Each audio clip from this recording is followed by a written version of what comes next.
What's up, electric lovers? This is Lewis with It's Electric. Today we're looking at a P6. This P6 was actually in a crash. So client is stating that when he's hitting speeds of 40 miles an hour, he's got a wobble in his tire. So we're going to do a tire change today. And while I'm doing this, before we even do anything, let's see that wobble. So he's saying around 45 miles an hour.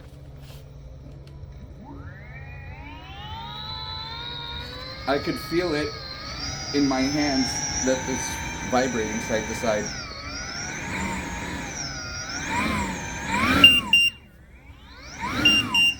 Oof.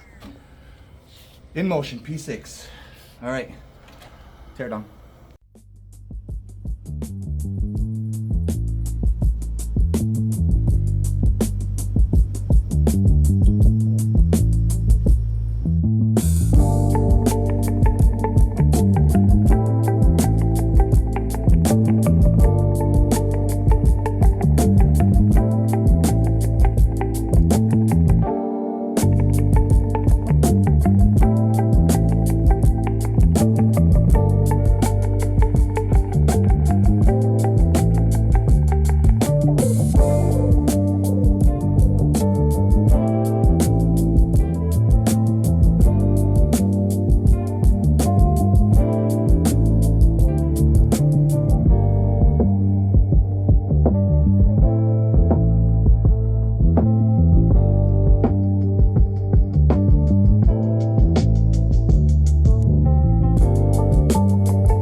Alright, we just completed the tire chain. We put some Michelin tires on this Inmotion P6.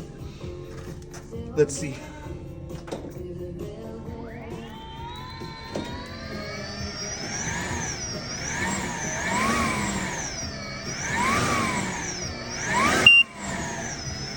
They're not anymore. Yeah, it's not really vibrating. Yeah. So next thing to do is go for a big test ride. Or a quick test ride and see what it is. Which can't Unfortunately, we can't do that today because it's snowing and sleeting and it's icy outside, so we'll get to it when we can. All right, it's electric. Take care.